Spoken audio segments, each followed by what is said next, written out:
ವೀಕ್ಷಕರಿಗೆ ನಮಸ್ಕಾರ. ವಿಷ್ಣು ಸಹಸ್ರನಾಮದ 8ನೆಯ ಶ್ಲೋಕಕ್ಕೆ ಹೋಗೋಣ. ಈಶಾನಃ ಪ್ರಾಣದ ಪ್ರಾಣೋ ಜ್ಯೇಷ್ಠ ಶ್ರೇಷ್ಠ ಪ್ರಜಾಪತಿ ಹಿರಣ್ಯಗರ್ಭೋ ಭೂಗರ್ಭೋ ಮಾಧವೋ ಮಧುಸೂದನಃ. ಮನಸ್ಸಿನ ಶುದ್ಧಿಗೆ ಕಾರಣಕರ್ತನು, ಪ್ರಾಣಗಳನ್ನು ಕಾಲರೂಪದಿಂದ ಖಂಡಿಸುವವನು, ಪ್ರಾಣಗಳನ್ನು ಎಲ್ಲರಿಗೂ ಕೊಡುವವನು, ಕ್ಷೇತ್ರಜ್ಞನು, ಮುಖ್ಯ ಪ್ರಾಣನು, ಸರ್ವರಿಗೂ ಹಿರಿಯನು, ಅತಿಶಯ ಗುಣ ಸಾಮರ್ಥ್ಯವುಳ್ಳವನು, ಶ್ರೇಯಸ್ಸಿನ ಮಾರ್ಗದಲ್ಲಿ ನಡೆಯುವವನು, ಸರ್ವರಿಂದಲೂ ಸ್ತುತಿಸಲ್ಪಡುವವನು, ಸರ್ವ ಪ್ರಜೆಗಳಿಗೂ ಈಶ್ವರನಾಗಿ ಒಡೆಯನಾಗಿರುವವನು.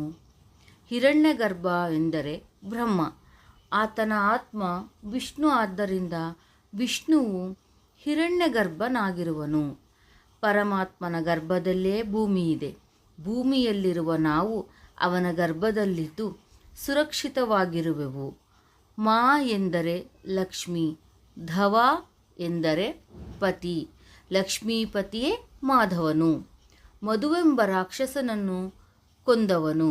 ಮಧುವೆಂದರೆ ಅಹಂಕಾರ, ಅದನ್ನು ದೂರ ಮಾಡಿ ಜೀವಿಗಳನ್ನು ನಿರಹಂಕಾರಿಯಾಗಿ ಮಾಡುವುದರಿಂದ ವಿಷ್ಣುವಿಗೆ ಮಧುಸೂದನನೆಂಬ ಹೆಸರು ಬಂದಿದೆ.